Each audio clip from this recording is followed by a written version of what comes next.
Venimos hablando en serie todo este tiempo acerca de los fundamentos del Evangelio, ¿no? Porque hemos hablado específicamente del capítulo 1, pero nos hemos detenido en el versículo 16 y 17, porque el apóstol Pablo decía, porque no me avergüenzo del Evangelio, porque es poder de Dios. Muy bien, levante la mano, ¿cuántos tienen vergüenza del Evangelio? Ninguno. Segunda pregunta, ¿cuántos evangelizan toda la semana? Ajá, ese amén quiere decir que así sea, ¿no?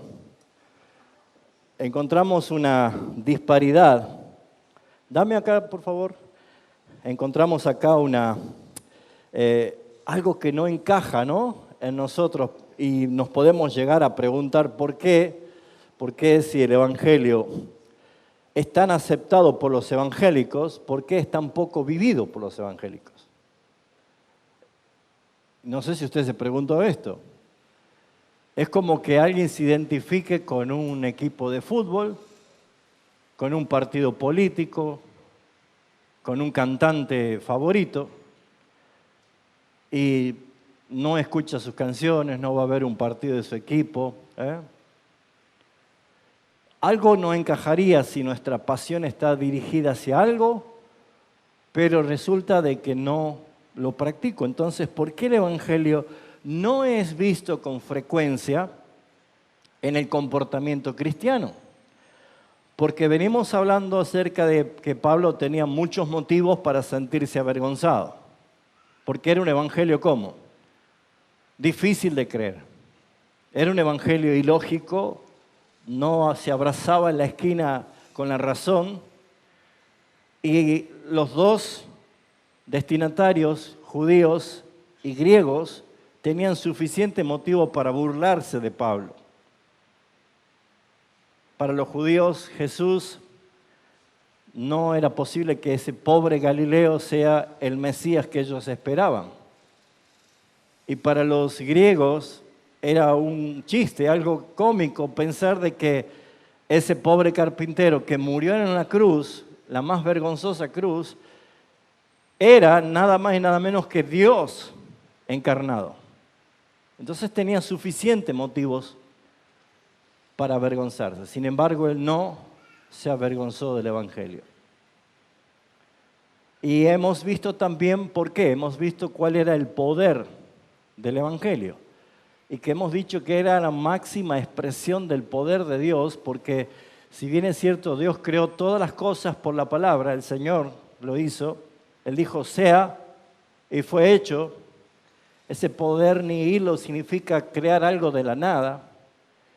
Y hemos visto a través de todas las escrituras cómo Dios mostró su poder soberano en el control de la creación, en el dominio de los cielos, la tierra, los mares, los animales, sobre la enfermedad, sobre la muerte. Y muchas veces nosotros nos hemos quedado y nos hemos deslumbrado por ese poder, pero ese poder, como hemos enseñado, vendría a ser como un poder secundario, porque nadie se salva por ver un milagro, ni por ver señales, ni que practique milagro en tu propia vida. El poder que Pablo dice que él no se avergüenza es el poder para salvación, para conversión, de alguien que está condenado a ser justificado, de alguien que es hijo del diablo para ser hijo de Dios, de alguien que estaba muerto en su delito y pecado pase a ser renacido de nuevo. Ese poder de Dios lo ha demostrado a través del Evangelio. Y hemos aprendido que este Evangelio era ¿para quién? Para toda persona. Al judío primeramente y también el griego, quiere decir a los judíos y a los no judíos, o sea, para toda persona. Y por supuesto que hemos visto ya en las últimas exposiciones que en el Evangelio, Dios revela su justicia. Dios quiso mostrar, dar a conocer su justicia. y hemos hablado de la centralidad del Evangelio. Mi vida centrada en el Evangelio. ¿Se acuerdan? ¿Cómo podemos reducir la cruz de Cristo? ¿Se acuerdan dos de las cosas que se podía hacer? Una era aparentando, o sea, fingiendo, actuando de cristiano, actuando de bendecido, actuando de todo lo que la gente quiere que nosotros mostrar a la gente, pero Dios conoce quién soy yo. Y cuando yo estoy actuando, estoy aparentando, yo estoy reduciendo el poder del Evangelio porque estoy minimizando mi pecado. Ese es un problema. Y la segunda forma era cumpliendo, o sea, haciendo la actitud del hijo mayor del padre que tenía el pródigo perdido. ¿Por qué? Porque nosotros hemos visto en la defensa de Pablo, ¿se acuerda que él dijo que él era, en cuanto a la ley, irreprensible? Pablo no se va a contradecir si él mismo escribió diciendo que no hay nadie quien pueda cumplir la ley.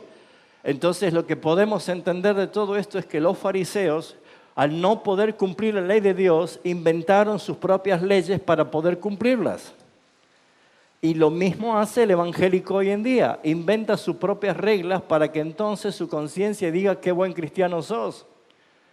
Entonces creen que no comer cierta comida es más santo que otros, vestir de una forma es más santo que otros, asistir a todas las reuniones es mejor que otros, cumplir con todas las demandas que hace la iglesia es ser mejor que otros. Y eso simplemente es achicar el evangelio, achicar la cruz.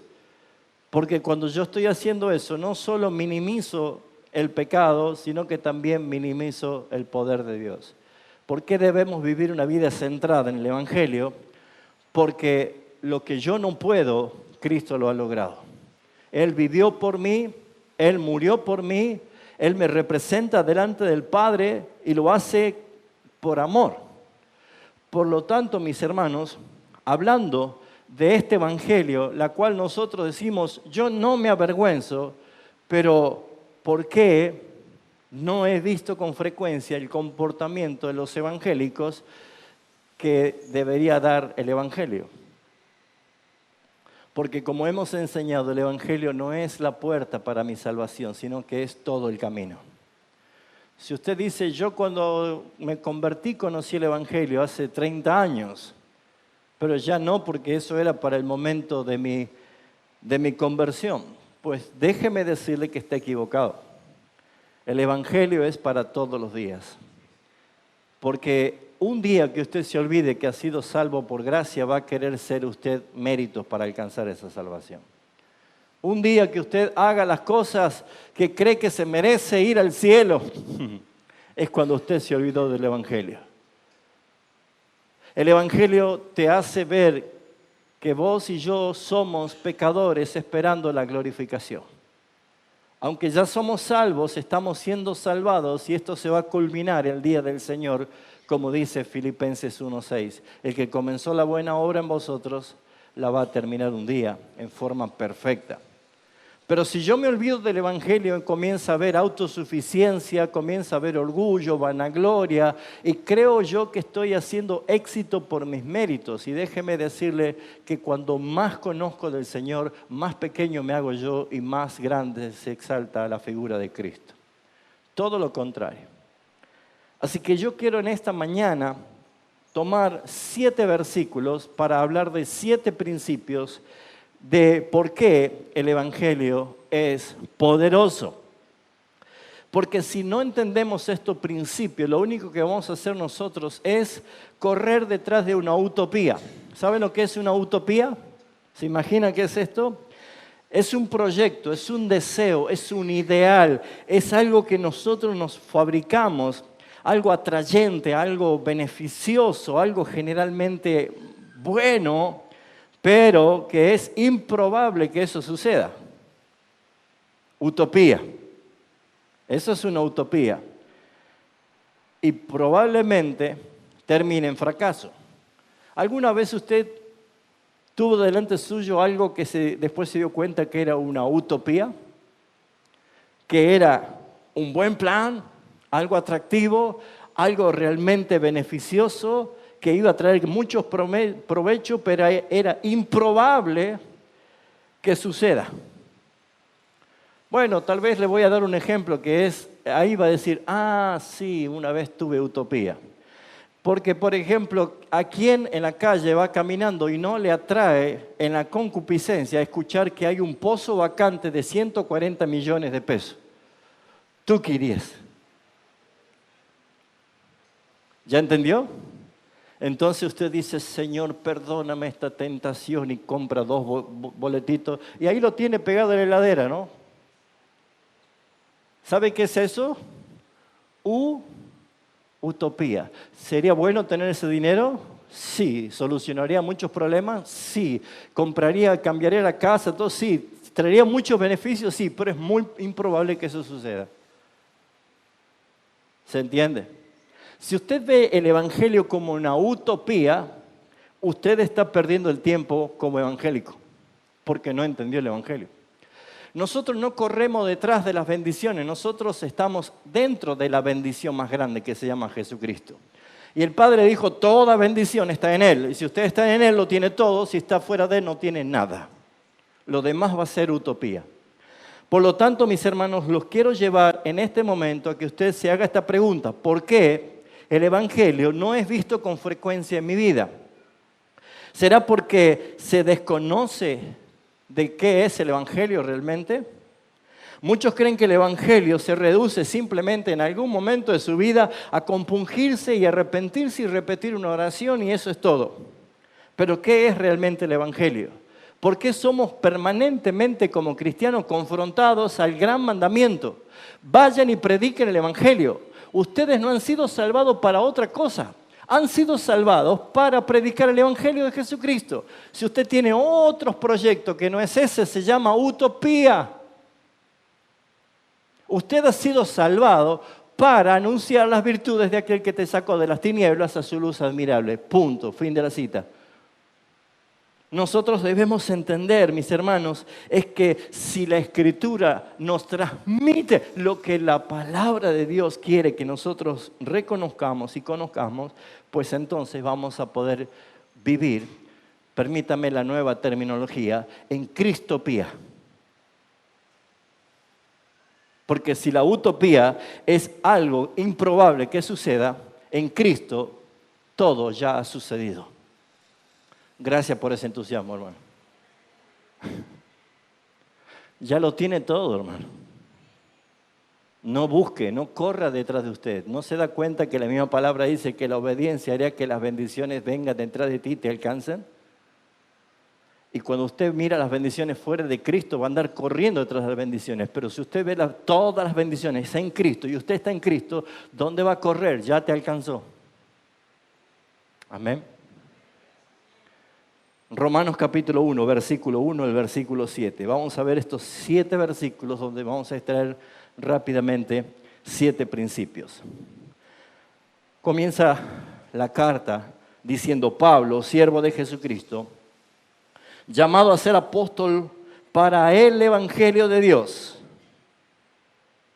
que él había prometido antes por sus profetas en las Santas Escrituras, acerca de su Hijo nuestro Señor Jesucristo, que era del linaje de David según la carne, que fue declarado Hijo de Dios con poder, según el Espíritu de santidad y por la resurrección de entre los muertos, y por quien recibimos la gracia y el apostolado para la obediencia a la fe en todas las naciones, por amor de su nombre, entre las cuales están también, ¿quiénes? Vosotros. ¿Vosotros qué? Llamados a ser de Jesucristo. A todos los que estáis en Roma, amados de Dios, llamados a ser ¿qué? Santos. Gracia y paz a vosotros, de Dios nuestro Padre y del Señor Jesucristo. Padre, ayúdanos por la intervención perfecta de tu Espíritu Santo en nuestras vidas y por la luz que trae tu palabra. Ayúdanos a entender y a comprender, Señor, tu Evangelio, para vivir de la manera que tú quieres que vivamos. En el nombre de Cristo Jesús. Amén. Me lo subí un poquito porque ya estoy empezando a transpirar acá. Acá hace calor. Muy bien, las cartas. Ahora ya no se escriben cartas. Ahora un WhatsApp. Y ya casi ni se escribe WhatsApp. Ahora se pone emoticones solamente, ¿no? Pero, ¿alguna vez escribió una carta usted? ¿Los enamorados escribían cartas? ¿Sí? Bueno, su carta no empezaba como esta, diciendo Pablo. Eso lo firmábamos al último. Tal vez lo primero que poníamos era a quién iba dirigido y al final poníamos nuestra firma. Pablo, por una cuestión también de escritura cultural, se comienza poniendo él el nombre, Pablo. Se presenta quién. Y esto es un primer principio. El primer principio es entender de quién es la carta. Bueno, nosotros vemos lo mismo, pero de una forma mucho más avanzada en la cuestión de redes y comunicaciones. A usted le llega un mensaje por WhatsApp y hace pim, pim.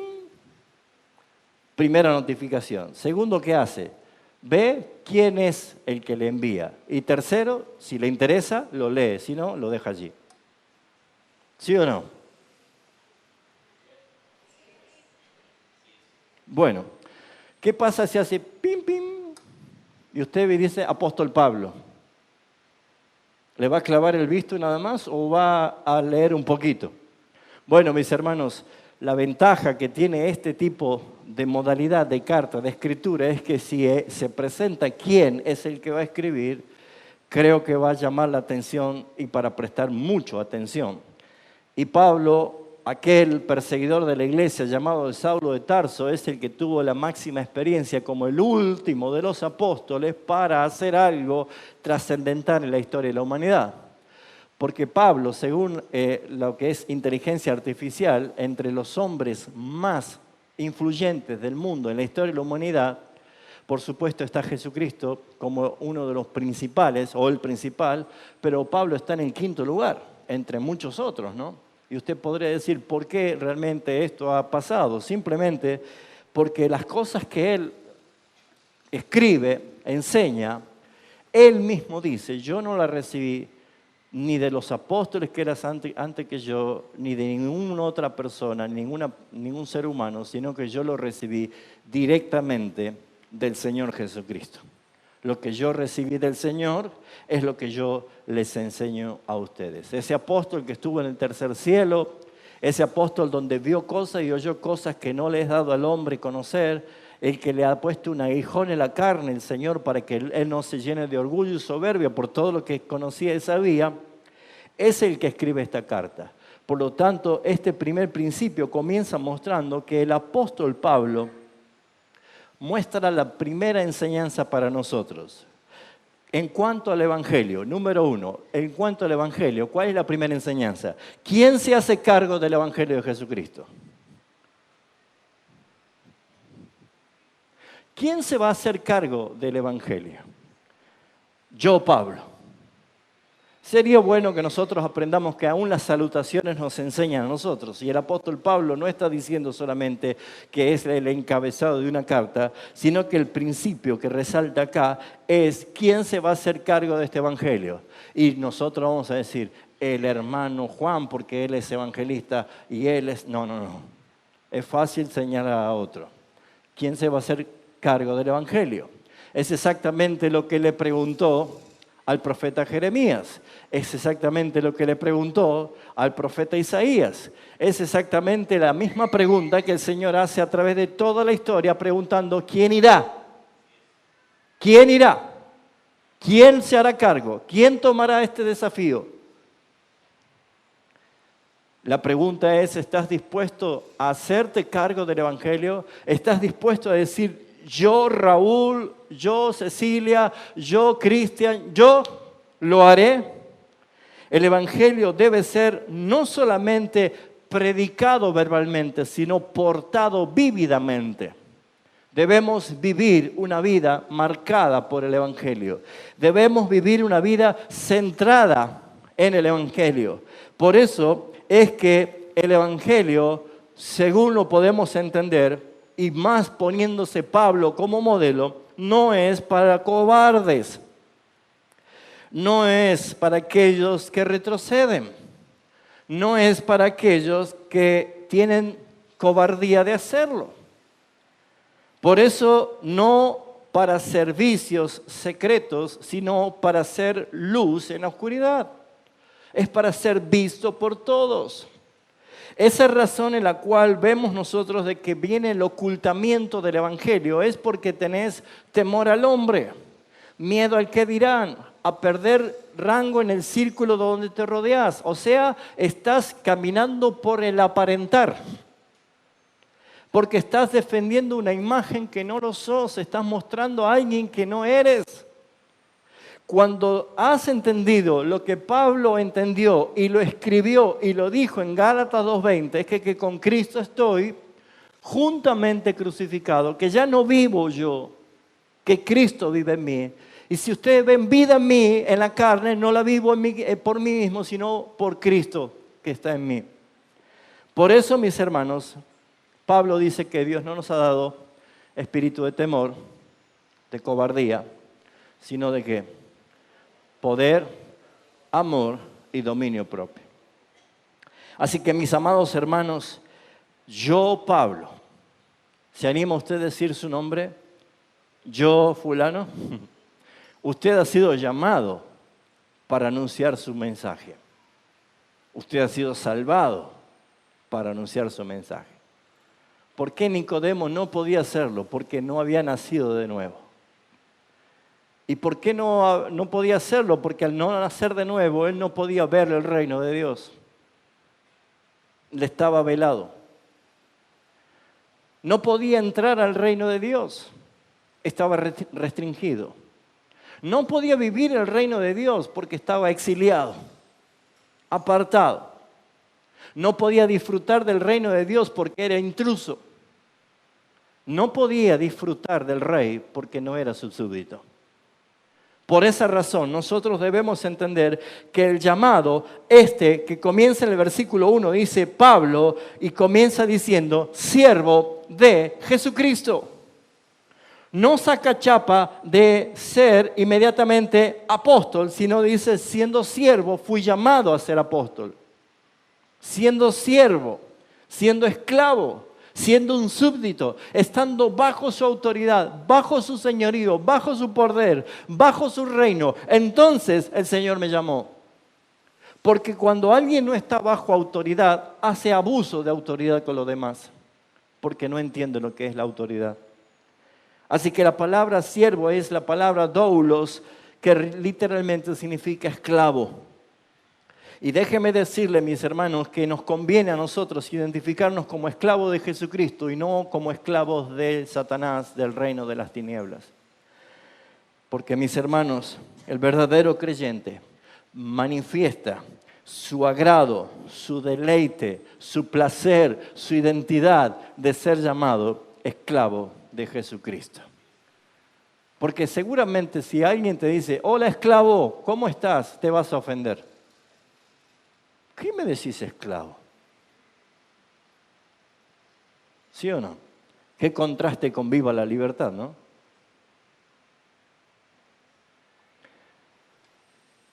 Libertad sin Cristo no es libertad. Y aún siendo esclavo de Cristo, la libertad impera y reina por sobre todas las cosas. ¿Por qué? Porque dijo, el rey dijo esto, si el Hijo os libertareis, seréis más o menos libres. Casualmente libre, temporalmente libre, así no. Verdaderamente libres. ¿Usted es verdaderamente libre? Pues entonces usted es un esclavo de Jesucristo.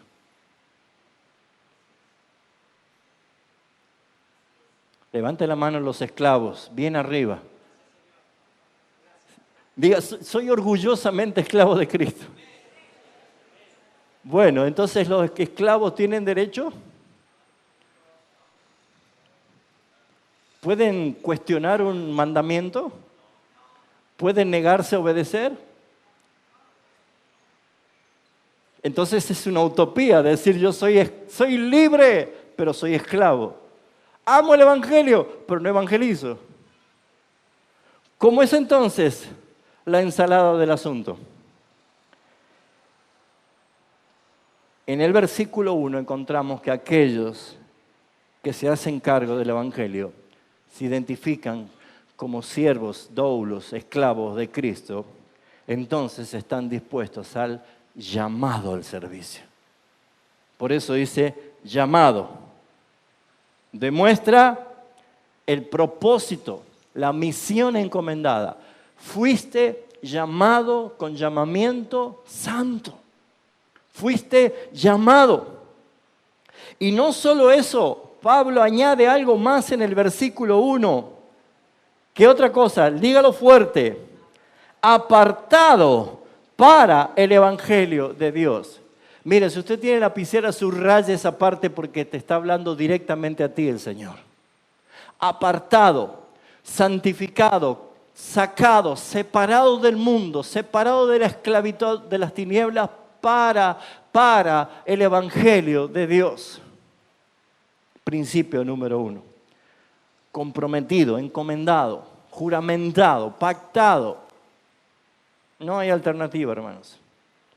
Si todos los evangélicos en el mundo entendieran la cristopía y no vivieran el evangelio como una utopía, entonces Dios no tendría por tardanza y en su paciencia esperando que todos procedan al arrepentimiento, porque la obediencia es ir y predicar el evangelio a toda criatura. ¿Cuántos meses iba a tardar el pueblo de Israel para salir de Egipto a la tierra prometida? 11. ¿Cuántos años estuvo dando vuelta en el desierto por desobediencia? 40 años. Ahí está la enseñanza. El retraso no es de Dios. La paciencia de Dios se revela a causa de nuestra desobediencia. Bueno, no estoy haciendo un mensaje de balance de fin de año, ¿no? Pero creo que es importante que nos miremos en el espejo de Dios. Segundo principio rápido. ¿Qué encontramos? El origen del Evangelio. Primero encontramos quién se hace cargo, yo. Ahora veamos el origen del Evangelio. Dice, nuestro Evangelio no es terrenal. No es terrenal. No proviene de Estados Unidos. No proviene del avivamiento de la calle Azusa.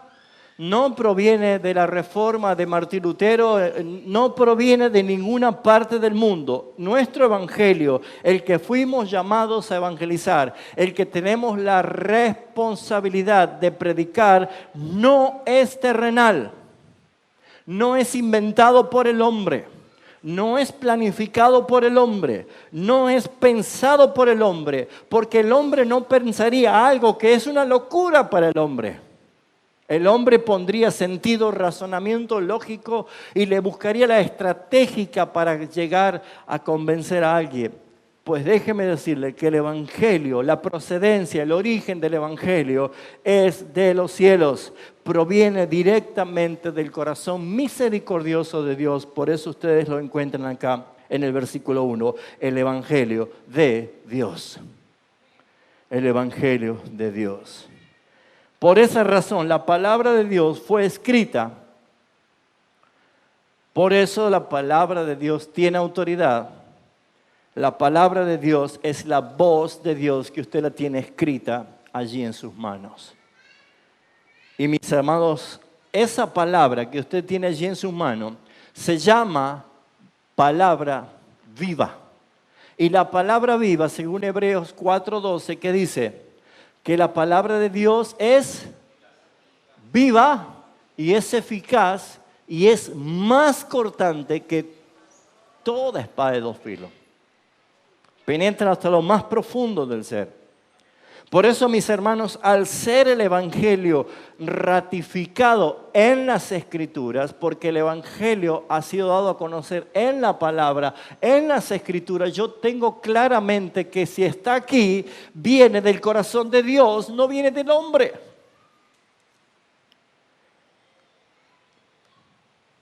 ¿Alguna vez ha perdido algo importante que alguien le regaló? ¿Sí o no? ¿Alguien te ha regalado algo entrañablemente y vos los perdiste? Por torpeza, por descuido. Puede ser que no hemos valorado el regalo. Puede ser que no hemos entendido el valor y el costo que tenía ese regalo. Pues mis amados hermanos, la palabra de Dios revelada para nosotros, la tiene usted en sus manos.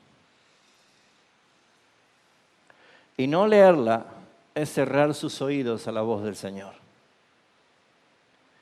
Y yo no sé quién va a sustituir la voz más dulce, la voz más veraz, más clara, más profunda, más perfecta. Y que incluso te dice, pregúntame y te haré saber las cosas que están por venir. ¿Quién va a reemplazar la voz? Porque has dedicado mucho tiempo en tu vida a escuchar voces que incluso decían como el rey, voz de Dios, no de los hombres, atribuyéndole a Dios lo que Él no dijo. ¿Cuántas personas caminan por el camino ancho pensando que van a la gloria y su fin es camino de muerte, perdición, por haber desestimado la palabra del Señor, por no escuchar la voz del Señor y dejarse llevar por las voces de personas que con astucia, con artimaña emplean las palabras de error para destruir, para desviar, para corromper tu vida? Pues las buenas noticias que usted y yo necesitamos conocer, no solamente conocerla para el día de mi salvación, sino para conocerla todos los días, cada mañana. La vivencia de la palabra tiene eficacia porque cielos y tierra pasarán, pero mi palabra jamás dejará de existir. Esas buenas noticias no vienen del mundo, no vienen de un presidente, no vienen del gerente de tu trabajo, no vienen de una cuenta de caja virtual, no vienen de ningún lado. Las buenas noticias que usted y todo hombre necesita escuchar viene del corazón mismo de Dios, viene del Señor. Nos brinda a Él la fe para poder creerla, para poder recibirla, para poder atesorarla. Es un derecho legal. ¿Por qué, mis hermanos? Porque este origen que viene del Señor habla de buenas noticias que vienen no del mundo, sino del cielo mismo. Tercer principio, ¿vamos bien? Número 1, ¿quién se hace cargo? Muy bien. Número 2, el origen del Evangelio. Número 3, vamos a ver el versículo 2, el Evangelio es una certificación escrita. Yo puedo decirle a usted, hermano, le regalo una casa en Tafí del Valle. ¿Cuántos dicen amén? No me creen. Pero si yo lo llevo a la escribanía y firmo una hoja notarial, ¿usted me va a creer? Ahí sí, ¿no? Es normal porque las promesas no encierran ninguna garantía de cumplimiento. ¿Usted hizo promesa alguna vez? ¿Y las cumplió? ¿Se hizo promesa usted? A partir del 1 de enero, bajo 10 kilos. Usted se ríe porque usted promete y no lo cumple. ¿Le han hecho promesa a usted y no le cumplieron? ¿Cómo se sintió? Mal. ¿Sabe qué dice Dios para que Él no sea tenido por hombre? Hebreos, le recomiendo que lea Hebreos del capítulo 6, 7, 8, 9 y 10. Usted va a encontrar pacto. ¿Y sabe qué dice? Que Dios a la promesa le interpuso juramento para que por medio de dos cosas inmutables creamos y tengamos consuelo y fuerte esperanza de que los herederos de la salvación, los herederos de Cristo van a recibir todas las cosas. Por eso Dios es glorificado. Entonces Él a la promesa le interpone juramento. Yo le puedo decir, le voy a regalar una casa, pero no me va a creer hasta que yo lo lleve a la escribanía y esa promesa se haga juramento, porque al firmar se hace un acta legal, se hace un pacto. Entonces usted sale con el certificado firmado diciendo, es verdad. Pues ¿cómo transformar la utopía en cristopía? Que todo lo que Dios dijo está escrito. Está aquí. Él no te va a engañar porque su voz fue escrita y todo lo que está escrito es un documento legal. Por eso Jesús pudo vencer a Satanás en el desierto, porque decía, escrito está. El hombre vive no por el alimento, sino por lo que sale de la boca del Señor, la palabra. Por eso es que toda palabra cobra autoridad legal cuando se escribe oficialmente en un documento notarial. Eso lo hacen los escribanos, ¿sí o no? Títulos de propiedades, cualquier cosa que usted ponga a nombre suyo va a ir a un notarial para que haga una certificación legal. La palabra de Dios fue escrita y allí dice que el que está en Cristo es nueva criatura. Allí dice que sus pecados han sido perdonados. Allí dice que si Dios te justifica, ¿quién te va a acusar? Allí es donde dice que ya no hay ninguna condenación para el que esté en Cristo Jesús. Allí es donde dice que habrá cielo nuevo y tierra nueva. Allí está toda la palabra del Señor garantizada, escrita para que la creas. Y si tú no la recuerdas, no la lees, no la repasas, no te deleitas cada mañana, vivirás con afán y ansiedad todos los días. Angustiado por lo que tienes, por lo que no tienes, por lo que te falta. Mis hermanos, Dios dijo y Dios escribió que no hay justo desamparado ni su descendencia que mendigue pan. Yo no sé cómo lo hace el Señor, pero Él puede multiplicar los peces.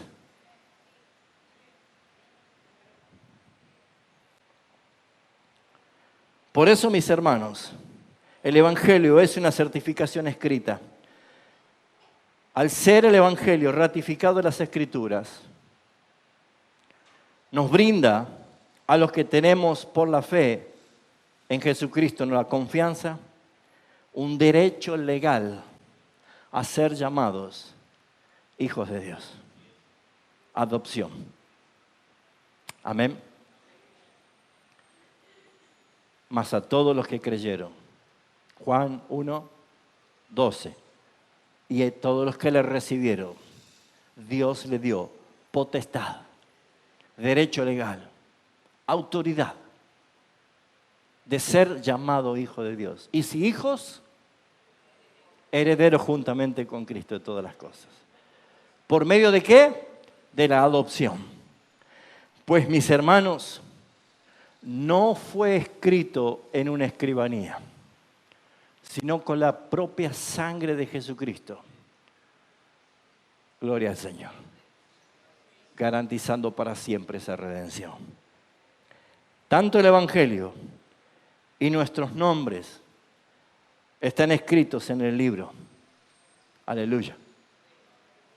Tu nombre está escrito. Fuiste salvado porque tu nombre estaba escrito antes de la fundación del mundo en el libro de la vida. Él vino a buscar lo suyo. Él no venía con el cuaderno Gloria en blanco. A ver, ¿quién se iba a arrepentir para que entonces, gracias, qué bueno que uno se arrepintió, entonces ahora escribo el nombre, ya tengo uno.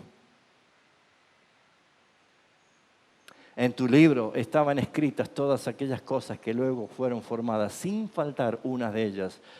Salmo 139:16. No tenemos un Dios improvisado. No tenemos un Dios de plan B. Número 4. ¿Se acuerda cuál era el 1? ¿Quién se hace cargo? El origen de las Escrituras, Dios. El Evangelio es la certificación escrita. El número 4, el tema central del Evangelio es Jesucristo. Diga conmigo fuerte, no habla de mí. Habla de Cristo. ¿Por qué va a la Biblia buscando a ver qué Dios tiene para usted? Sí, hay una sola cosa que Dios dice, que te crucifiques ahí. La Biblia no habla de ti, no habla de mí. El Evangelio se trata de una sola persona. Versículo 3. ¿Qué dice el versículo 3? Acerca de Raúl Oliva, de Lorena Molina. ¿De quién se trata el Evangelio? Pues si viene del cielo, tiene que contar a alguien que quieren resaltar en el cielo. El Evangelio es de Jesucristo. El Evangelio es de Jesucristo. Las noticias buenas es Él, no las cosas que Él hace. Es Cristo mi buena noticia. Yo lo que necesito no es saber las cosas buenas que Él hizo. Yo necesito saber que yo estoy en Él, que mi vida está escondida con Cristo en Dios. Por eso es que el tema del Evangelio es Cristo. El Evangelio no es un concepto de buenas noticias. El Evangelio es una persona. Yo cuando estoy hablando a otra persona del Evangelio, le estoy hablando de otra persona que debe conocer. Y usted, mis hermanos, si usted tiene al Evangelio como una utopía, usted seguirá solamente viendo el Evangelio como el boletito del tren de la salvación de Viper. ¿Conoce el tren de la salvación de Viper? Escuche ese himno, es muy bueno. Es mucho más que eso. Es vivir una vida crucificada, que es lo mejor que nos puede pasar. Por eso, mis hermanos, el Evangelio trata de Cristo, trata de su gloria, trata de su reino, trata de sus planes, trata de sus cumplimientos. Por eso, Hebreos 12 nos dice, pongan los ojos en Jesús. Es el autor, es el consumador, es alfa, es omega, es el principio, es el final. No hay otra cosa más atractiva que ver a Cristo en todo el Evangelio, en toda la palabra. Vaya a la Biblia a descubrir a Cristo y cuando descubra a Cristo se enamorará de ese tesoro y allí estará su corazón. Para allí se irá. Porque nunca comprendemos o nunca comprenderemos el Evangelio hasta que entendamos que no es esencialmente un mensaje acerca de nuestras vidas, de nuestros sueños, de nuestros proyectos, nuestros logros y nuestras esperanzas. ¿Vio cómo se distorsiona el Evangelio con tanta facilidad? Sacar a Cristo y poner al hombre en el medio para que tú veas tus necesidades y tú veas tus cosas. ¿Cómo lo hacemos nosotros? Pues hermanos, si usted le gusta subrayar la Biblia, esta la tengo nuevita, pues yo tengo la otra que tiene, parece, no sé, colores del arco iris, todo subrayado, ¿no? Pero ¿sabe qué me di cuenta? Que nosotros subrayamos los versículos que nos gustan a nosotros. ¿Sí o no? ¿Quién no tiene Filipenses 4:13 subrayado? Todo lo puedo en Cristo que me fortalece. ¿Quién no tiene todos esos versículos subrayados?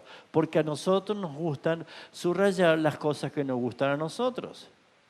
Pero, por ejemplo, Dios no se tarda, en persona le da el pago a aquellos que le aborrecen. Deuteronomio capítulo 7:7, ¿no lo buscan? ¿No lo tienen subrayado? Allí será el lloro y el crujir de dientes, ¿no lo tienen subrayado? ¿Por qué nosotros hacemos así? Porque nosotros buscamos en la Biblia lo que dice de mí o para mí. Entonces, cuando yo subrayo las cosas que al evangélico le gusta, yo estoy escribiendo un nuevo evangélico según los santos evangélicos. El evangelio de los santos evangélicos. Ese es un problema. Cuando yo empiezo a ver que la palabra de Dios no habla de mí, sino que habla de Él, eso lo dijo Jesús. ¿Se acuerda a los 2 discípulos de Emaús? Las Escrituras dan testimonio del Señor. Les empezó a hablar de Moisés, de los salmos, de los profetas, todo lo que de Él decía. Es una declaración acerca del Hijo de Dios, que es completamente bueno, según su naturaleza humana. Habla de su humanidad perfecta. ¿Usted ha conocido personas muy buenas, intachables, con conducta moral correcta? Yo sí he conocido. Usted ha conocido seguramente. Pero ante los ojos de la palabra no hay bueno ni siquiera uno. ¿No le causa admiración saber que en esta tierra caminó uno que era bueno en todo? Perfecto en todo. Pero la gente que dice, Messi, Messi. ¿Resaltar qué? cuando yo veo que la Escritura habla de Él, yo empiezo a enfocarme en el mejor de todos los seres humanos que caminó por esta tierra. Ustedes dicen, bueno, claro, si Él es 100% Dios y es 100% hombre. El Verbo se hizo carne y le veremos a Él y le tocaremos a Él como carne, porque Él es la imagen visible del Dios invisible. Así que, mis hermanos, observe a Cristo. Observe a Cristo antes en el Antiguo Testamento. Usted dirá, pastor, ya le erró. No, porque toda la Escritura habla de Él. Hay teofanías, hay tipologías, hay lugares que hablan de Cristo. Hay ceremonias, hay rituales que hablan de Cristo. El templo, el tabernáculo, cada detalle habla de Cristo. La creación misma habla de Cristo. El Edén habla de Cristo. Cada parte de las Escrituras habla de Cristo. Si usted no lo encuentra a Cristo es porque usted se está buscando en el Edén, usted se está buscando en el desierto, usted se está buscando en el Mar Rojo, usted se anda buscando, no sé a dónde se anda buscando. Lo único que tiene que encontrarse es en Cristo, usted dentro de Él. Porque cuando usted se halla en Cristo, mis hermanos, usted sabrá que todo lo bello que hizo el Señor ha sido imputado a su cuenta. Ha sido dado por gracia y ha sido alcanzado en el favor de Dios. Él es completamente humano y Él es completamente divino. Por eso es que nosotros encontramos aquí en el versículo 4 que fue declarado Hijo de Dios, pero también vemos nosotros que era del linaje de David. Por eso, mis hermanos, es importante ver que el Hijo de Dios, con toda humildad, tomó forma de hombre. ¿Se acuerda de Filipenses capítulo 2, versículo 5 en adelante? Muy bien, quinto principio, ¿ya lo aburrí? ¿Vamos bien? ¿Sí?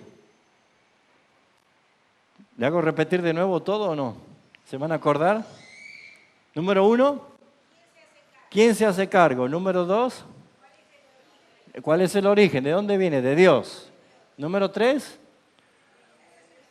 está escrito, ¿no? Certificación. Usted tiene un documento veraz, legal, aquí en la mano. Acá no hay mentira. Vaya la palabra. Número 4, ¿cuál es el tema central? Jesucristo, habla de Él. Número 5, el alcance del Evangelio de Jesucristo. ¿Cuál es el alcance? Versículo 5. ¿Qué dice allí? Y por quien recibimos gracia y apostolado para obediencia a la fe en todas las naciones, incluyendo Tucumán. Amén. Estamos salvados, ¿no? Claro, mis hermanos. ¿Por qué? Porque esto viene del corazón de Dios. Y la claridad de esto y la expansión de esto nos hace partícipe a todos nosotros. Comenzó allí en Jerusalén, cuando Jesús dijo, pero recibiréis poder cuando haya venido sobre vosotros el Espíritu Santo. Y me seréis testigos en Jerusalén, en toda Judea, en Samaria y hasta Tucumán, hasta lo último de la tierra. Eso no ha cambiado. Sigue siendo así. Y Dios le reveló a través de la visión que Jesucristo le mostró a Juan en la isla de Patmos, que la adoración de esos 144,000, que ya expliqué que no son los testigos de Jehová que andan allí, sino que son todos los redimidos, judíos y gentiles, de todos los tiempos, que aclara que estarán adorando al Señor de toda tribu, pueblo, naciones y lenguas. Nuestra iglesia multiétnica es el resultado y la evidencia de que el Evangelio ha llegado hasta lo último de la tierra. Todas las naciones. Por eso cumple la gran comisión. Por eso es que estamos en el plan de Dios y tú eres llamado a hacer su tarea, cumplir su tarea.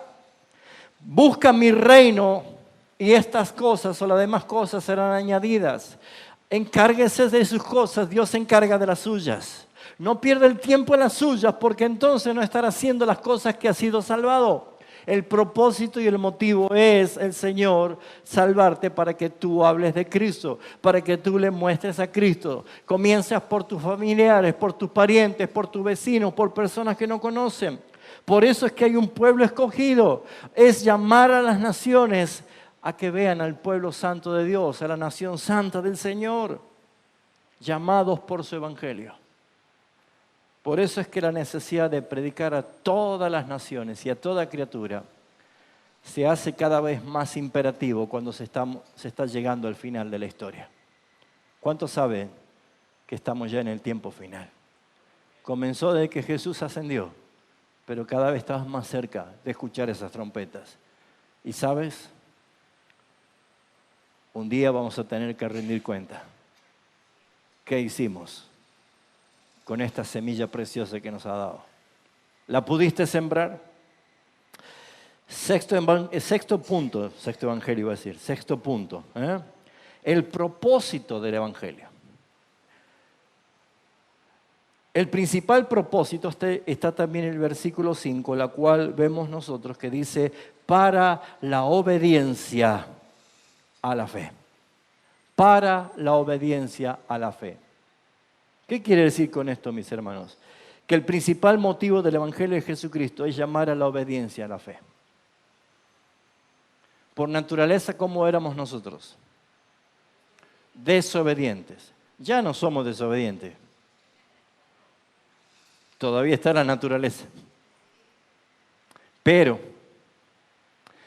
ya tenemos ahora la vida espiritual, la vida del Espíritu. ¿Y se acuerda el consejo de Pablo en Gálatas?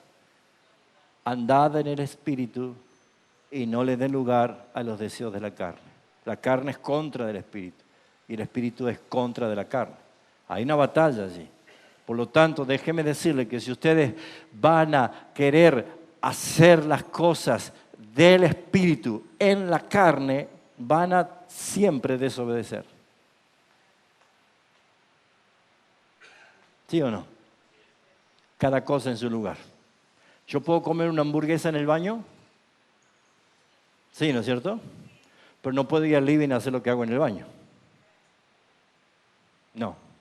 Cada cosa en su lugar. Lo que es carne, carne es. Lo que es espíritu, espíritu es. La vida espiritual se la vive en el espíritu. Y la vida en la carne se la crucifica cada día. Ese es el plan y la solución del Señor. Así es la forma en la cual debemos movernos. Por eso, mis hermanos, ¿cuál es el llamado del Evangelio? Según el texto, obedecer a Cristo y confiar en Él. ¿Qué significa el Evangelio? Obedecer a Cristo y confiar en Él. ¿Es todo? Es todo. ¿No hay que hacer peregrinaciones? No. ¿No hay que dar dinero? Tampoco. ¿No debo maltratar mi cuerpo flagelándome? Pruebe si quiere, pero no le va a servir. No le va a servir. ¿Qué tengo que hacer? Pues si Dios te dio el regalo más hermoso que necesitabas, que es la fe, para creer en el Evangelio, si no va a ser locura para ti, no lo vas a entender, te vas a obligar a leer la Biblia y no vas a entender, te vas a poner así para orar y te vas a dormir una siesta hermosa. Te vas a congregar y tu corazón va a estar lejos de acá porque estás pensando en lo que vas a hacer más tarde, ausente del Señor. Eso es buscar al Señor en la carne.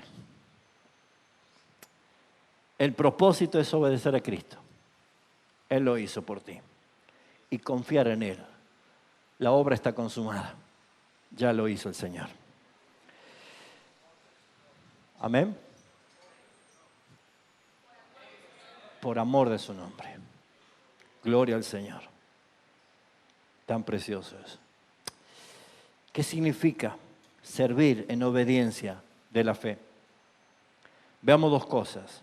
Uno, la obediencia que procede de la fe. La obediencia procede de la fe, que surge de una confianza incondicional en Jesús, el Hijo de Dios. ¿Usted se acuerda de alguien que desafió a Jesús si Él era realmente el Cristo que le mande a hacer algo? ¿El diablo? Pedro, ¿qué le dijo Pedro? ¿Se acuerda? Una noche, tempestad en el mar, y aparece Jesús caminando en medio de la noche sobre las olas tempestuosas del mar. Yo hubiera dicho que era un fantasma. ¿Usted no? Ese es el Señor que viene a buscar. No. Pedro hizo lo que hicimos, lo que hubiéramos hecho cualquiera. Y mucho más que los pescadores tenían mitos de que cuando había tempestades y veían fantasmas o alguna aparición extraña, era seguro que se iban a morir, porque es lo que clamaron: pereceremos, morimos. Pero la dulce calma y la dulce palabra del Señor en medio de esa tempestad le dijo: paz. Paz, soy yo.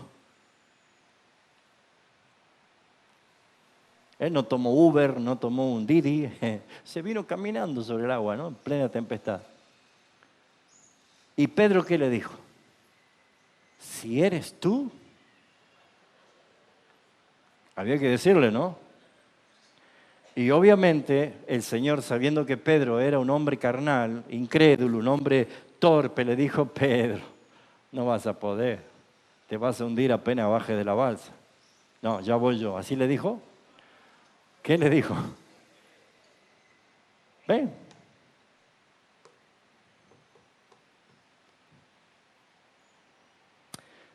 Pedro no caminó sobre las aguas, caminó sobre la autoridad de Jesús. Él le dijo: ven. Él caminó sobre la palabra del Señor. Por eso es que cuando él quitó los ojos del Señor y miró la furia del viento y las olas, comenzó a hundirse. La fe en obediencia surge de la confianza incondicional que tenemos en Cristo Jesús. ¿Para qué sirve el Evangelio? Para que cuando usted lea la palabra y usted lea lo que hay acá, le crea. Crea incondicionalmente que lo que dice acá y fue escrito legalmente es para usted. Por eso es que la obediencia brota de la fe como la evidencia genuina de una conversión. El que no es convertido no tiene la fe de Cristo. No tiene la fe de Dios. El que no es convertido anda de lugar en lugar buscando acallar su conciencia o buscando sacar algún provecho alguno de esta vida. Pero quien nos invita a nosotros a entrar bajo su gobierno y a disfrutar de su reino, entendiendo que Él es soberano sobre todas las cosas, para poder disfrutar de todos sus beneficios y bendiciones, nos está diciendo: ven. Por eso es que el segundo punto es que la fe que trae estos resultados es una fe verdadera. Pablo no diría para obediencia de la fe si no fuera verdadera. Produce obediencia a nuestras vidas. ¿Por qué? Porque el Evangelio es la declaración genuina que Jesucristo es el Rey quien gobierna sobre nuestras vidas. Porque nunca podrá ser tu Salvador si primero Él no es tu Señor. Te recibo como mi Salvador, decíamos antes por ignorancia. Y uno debe recibir a Cristo como Señor, como Rey. Y el resultado de eso es la salvación. Porque si yo busco salvarme, estoy buscando el salvavidas. Y después que pasó la inundación, no vuelvo a colgar el salvavidas a la pared. Yo necesito a alguien que gobierne mi vida. Alguien que te ayude a entender que sin Él vas caminando torcido. Tus sendas son torcidas. La fe verdadera es la fe de un Rey divino a quien le obedecemos agradecidos de una manera gozosa en la obediencia. Amén. Número 7, concluimos. La meta del Evangelio es honrar el nombre de Jesucristo. Versículo 6. Entre las cuales estáis vosotros llamados a ser de Jesucristo, a todos los que estáis en Roma, amados de Dios, llamados a ser santos. Esto lo vemos nosotros en el versículo 7 y lo vemos en el versículo 6, porque todo habla de que todo es para la gloria de nuestro Señor Jesucristo. Es para la gloria del Señor. Todo es para la gloria de su nombre. Amén. Ya que su nombre es por sobre todo nombre. La desobediencia, la incredulidad ofende el nombre de Cristo. Por eso nosotros somos llamados a obedecer y a creer en el Evangelio.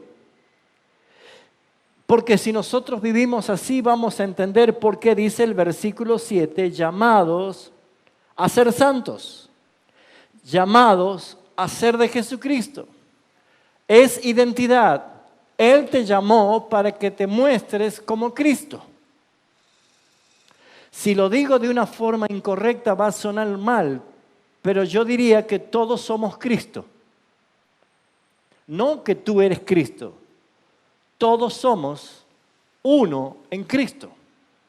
Por lo tanto, mis hermanos, esta expresión que yo escucho, muchos se saludan gracia y paz, y gracia y paz, y gracia y paz, como si fuera una muletilla, porque es preferible que no lo diga si no va a expresar lo que realmente es, porque es fácil decir gracia y paz y no entender lo que se trata.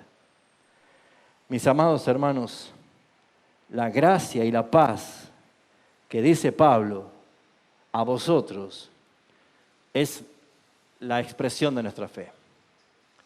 La gracia es el mérito la cual nos representa como salvados ante los ojos del Padre sin ningún mérito alguno nuestro, por la obra de Jesucristo. ¿Qué quiere decir cuando usted está diciendo a alguien gracia?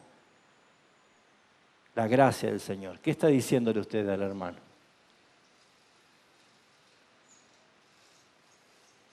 ¿Qué le está diciendo? Está reconociendo que los méritos nuestros no fueron ni serán suficientes jamás. Es la obra de Dios para con nosotros, la gracia de nuestro Señor Jesucristo. Y la paz es horizontal, es la relación que tenemos unos con otros como resultado de la gracia del Señor. Y lo que está diciendo Pablo es que por el Evangelio lo que nosotros hacemos es, en verdad, ratificar la obra poderosa de Cristo, eficaz, sobresaliente en la cruz del Calvario, que nos hace vivir en paz a todos los salvados por la gracia del Señor con una esperanza eterna. Concluyo. ¿Entiende por qué el apóstol Pablo decía, porque no me avergüenzo del Evangelio, porque es poder de Dios para salvación? Él está declarando esto, ¿por qué? Porque Jesús dijo, el que se avergonzare de mí, de mis palabras, de este se avergonzará el Hijo del Hombre cuando venga en su gloria y en la del Padre y de los santos ángeles. Pregunta, ¿cómo estás tú? ¿Apasionado o avergonzado del Evangelio? Pregunta, ¿estás viviendo con frecuencia el Evangelio de una forma visible en tu vida? Pregunta, ¿estás conociendo el Evangelio todos los días? Amados hermanos, Romanos es un libro la cual por excelencia expone el Evangelio de Jesucristo. Tal y cual lo debemos conocer. Les aliento a que empiece a hacer su devoción todos los días desde Romanos capítulo 1 hasta llegar al final. Y escudriñe lo que la Biblia dice de Jesucristo y cómo nosotros podemos disfrutar de sus beneficios. Por eso, mis hermanos, ya no haga del Evangelio una utopía, sino una cristopía. ¿Se entiende esto? No busque lo que ya está en Cristo. Si usted está en Él, solamente el administrador de todos los favores que nosotros necesitamos, que se llama el Espíritu Santo, va a dar a cada uno lo que hace falta para cada día. Ni más ni menos. Lo necesario, lo suficiente para disfrutar cada día. Por eso, mis hermanos, yo quiero alentarte en el nombre de Jesús que en este momento puedas abrazar el Evangelio como la buena noticia que viene de Dios. No la deseches.